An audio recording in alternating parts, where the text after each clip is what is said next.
All right, well, speaking of Kevin Orr and some of the deals that he's done, you know, this was a lightning rod for debate on state intervention, but this week, finally a deal to lease Belle Isle. Here are the details for you. The lease is for 30 years with two 15-year options. The DNR will take over operations. There will be about $10 to $20 million in upgrades for the island in the next 3 years.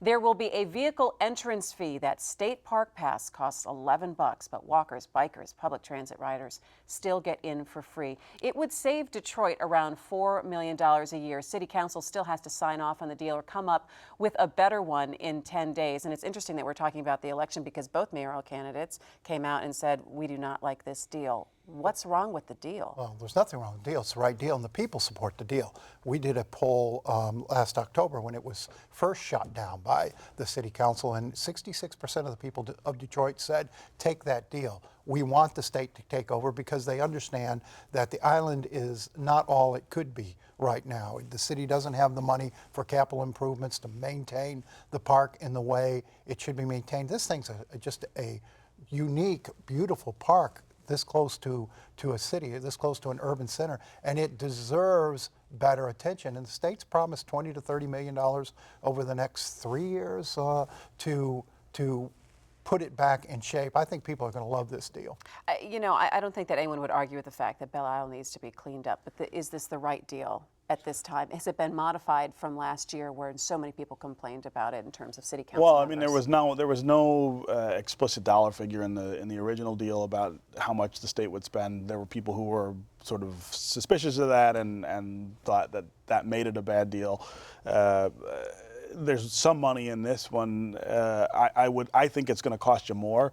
I think once you get in there and look at, I mean, Belle Isle is a real mess in terms of just the infrastructure improvements that need to be done. It sinks into the river naturally.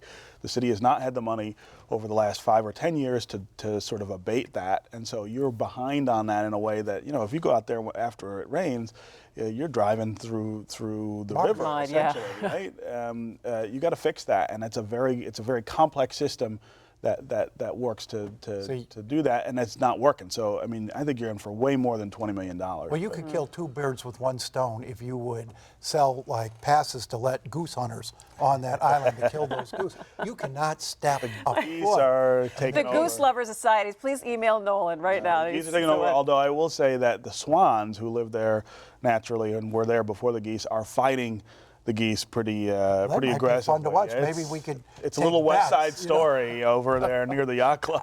Okay, sharks and jets aside, let's talk about the fact that, you know, maybe City Council might not agree with this deal, and already both Benny Napoleon and I think Mike Duggan have reached out to council members to say what kind of better deal could they put together to prove to the state that they've got a better idea. And why are you laughing? Money. And that's just grandstanding. I think the council will approve it. If they don't, I think it'll go in anyway, because the truth is they can't come up with a better plan. If they could come up with a better plan, it'd been on the table already. Well, see, and this is the big story in Detroit over the last 10, 15 years.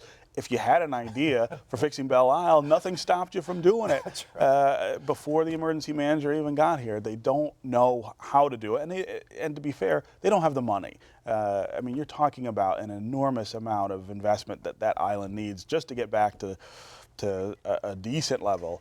You know, you couldn't borrow the money as the city of Detroit to do that. So if you're saying that this is a no-brainer, is this what basically you guys are saying? I think it is. What else are you going to do? I mean, it's a good deal for everybody. You get revenue and you get a better park. So if you're saying this is a no-brainer, and as the state, the DNR, the governor, Kevin Orr, hey, this is a great deal, but you have both of your mayoral candidates who say this is not a good deal. We need to restructure this. As the governor, are you concerned about now watching these two mayoral candidates and who you are going to have to work with after the election is over? That if they're not going to go on this deal, and if this seems to be a no-brainer, then what other things?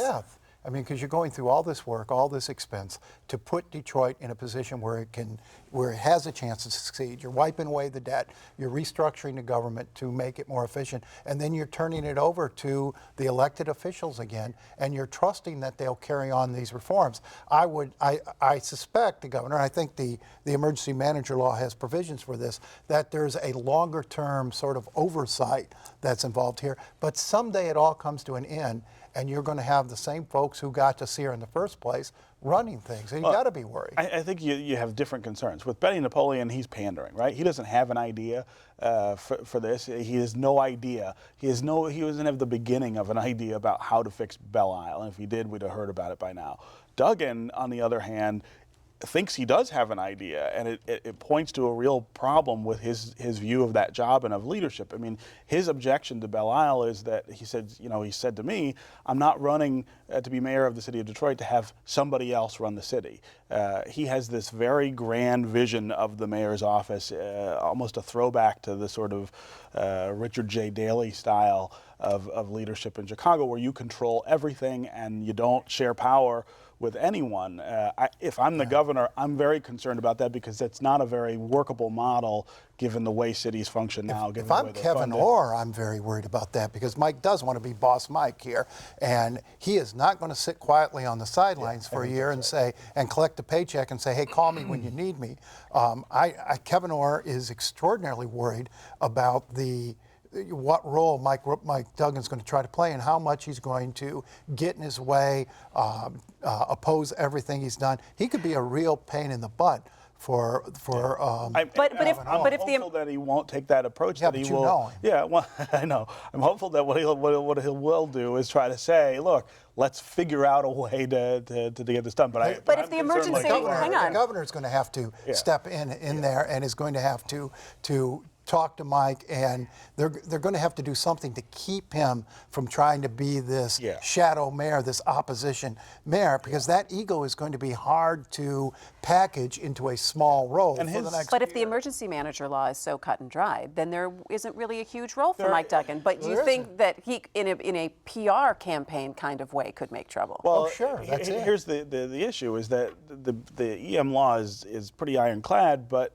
at some point you are planning to turn control back over to the Democratic leaders, and so you've got to include him in the process to have him ready to do that.